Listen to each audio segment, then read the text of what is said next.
चलिए फ्रेंड्स, शुरू करते हैं आज का अपना वीडियो। आज की इस वीडियो में आपको बताऊंगा क्लास 12th का होगा आपका हिंदी का है। ये आपका सेट बी है, क्लास 12th का है, यानी कि क्लास 12th का मैं आपको फुल सॉल्यूशन बताने वाला हूं। यानी कि क्लास 12th का आपका जो कि सीजी बोर्ड का है, क्लास 12th का हिंदी का पेपर है सेट बी का, उसको फुल सॉल्यूशन कराने जा रहा हूँ।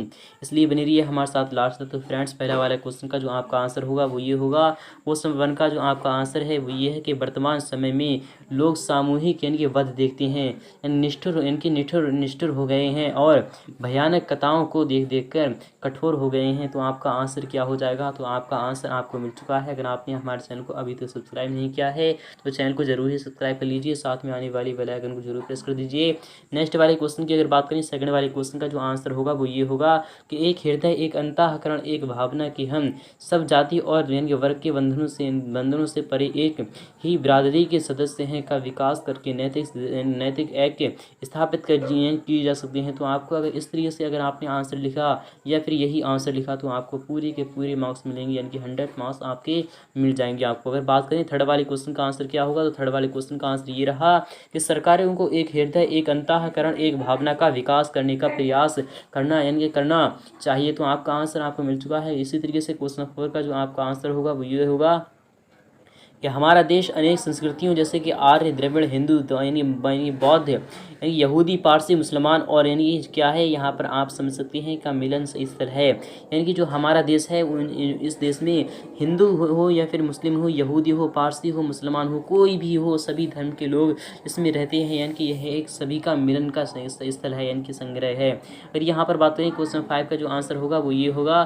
कि यूनेस्को प्राच्य यानी पश्चात अवरोध के लिए मूल्यवान का कर रहा है। इस तरीके से क्वेश्चन 6 का जो आंसर होगा वो ये होगा कि विनम्रता की भावना आवश्यकता है, यानी कि विनम्रता यानी इसका आपको शीर्षक ये मिलना चाहिए। क्वेश्चन 7 का जो आपका आंसर होगा वो ये होगा कि वरवरता, यानी कि वरवरता क्या होता है, तो मानवीय, मानव यानी कि मूल शब्द ये प्रत्यय। प्रश्न क्रमांक 2 का आंसर ये होगा आपका। तो क्वेश्चन नंबर 2 का आंसर क्या है कि कवि ने जीवन में आई बाधाओं की प्रकृति वर्णन किया है। तो इसी तरीके से आप समझ सकते हैं, तो बहुत ही मोस्ट है, इसे आप समझ सकते हैं। अगर बात करें सेकंड वाले क्वेश्चन का आंसर पहले वाले का क्या होगा, तो वो ये होगा, मैं आपको बता रहा हूँ। सेकंड क्वेश्चन का पहले वाले का आंसर ये रहा है कि पथिक अपने जीवन पर पथ पर चलता है जब तक उसको अपनी मंजिल ना मिल जाए। अर्थात कोई भी व्यक्ति है जब तक उसे जहाँ पर जाना है, जब तक वहाँ तक पहुँच ना जाए तब तक वह उसी रास्ते पर चलता रहता है। इसी तरीके से आप समझ सकते हैं, तब तक वह बिना रुके, बिना हिले अपने जीवन के पथ पर चलता ही रहता है। थर्ड वाले का आंसर ये रहा कि इनकी प्रलय मेघ, विद्युत घन, अंगट, ज्वालामुखी जीवन में यानी जीवन पथ में आई बाधाओं के प्रतीक हैं। तो आपको समझ में ये आ रहा होगा। क्वेश्चन चौथे का आंसर ये रहा कि युग के प्राचीर, यानी कि युग के प्राचीर से कवि का आशय है समय की बाधाएं। कवि कहता है कि यानी संकल्पनाओं, व्यक्ति बाधाओं व यानी संकटों से घबराता नहीं है, वह उनसे मुकाबला कर उन पर विजय पर पा लेता है। तो आपका आंसर आपको समझ में आ चुका होगा। पर्यावरण प्रदूषण पर निबंध आपको किस तरीके से लिखना है, तो वो इस तरीके से लिखना है। यानी रूपरेखा तो पहले आपको लिखना होगी, यानी रूपरेखा किस तरीके से आपको लिखना होगी, तो सबसे पहले आपको प्रस्तावना डालनी होगी, यानी पहली हेडिंग आपकी प्रस्तावना होगी। सेकंड वाली प्रदूषण का अर्थ होगा वायु प्रदूषण होगा, जल प्रदूषण होगा, ध्वनि प्रदूषण होगा, प्रदूषणों के दुष्परिणाम होगा, प्रदूषण के कारण होगा सुखायन की यहाँ पर बात हो रही है कि सुखाड़ के ऊपर यानी कि इसको दूर करने के उपाय कौन कौन से होंगे आप सभी को ये पता होना चाहिए। तो सेवा में श्रीमान यानी कि पोस्टमास्टर पहले तो मैं आपको दिखा दे रहा हूँ, फिर उसके बाद आप मैं बता दूंगा इसका भी आंसर। तो फ्रेंड्स आप समझ सकते हैं,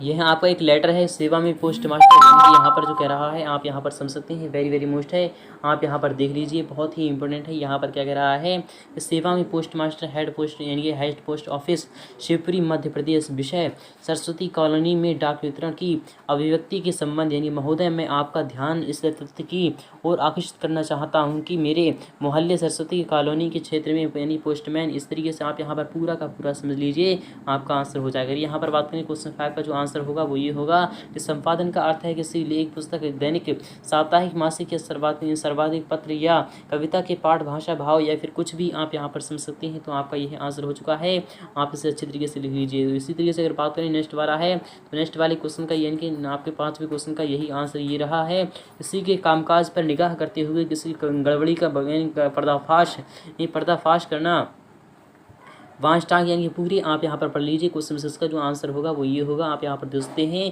कि नाटक को दृश्य काव्य माना जाता है, इसे दर्शकों के यानी सम्मुख में प्रस्तुत किया जाता है। यहाँ पर पूरा का पूरा देख लीजिए तो आपके समझ में आ रहा होगा। और यहाँ पर बात करें क्वेश्चन 7 का आंसर वो ये रहा आपके सामने है। समाचार लेखन यानी समाचार लेखन की सबसे प्रचलित, प्रभावी और लोकप्रिय शैली उल्टा पिरामिड शैली है। सभी तरह जनसंचार माध्यमों से सबसे अधिक यानी 90% सबसे यानी खबरें या रेटी में इसी शैली में लिखी जाती हैं। तो क्वेश्चन नंबर 8 का जो आंसर होगा वो ये होगा। कवि के अनुसार कविता की उड़ान मीडिया नहीं है यानी नहीं है जानती है, यानी मीडिया नहीं जानती है।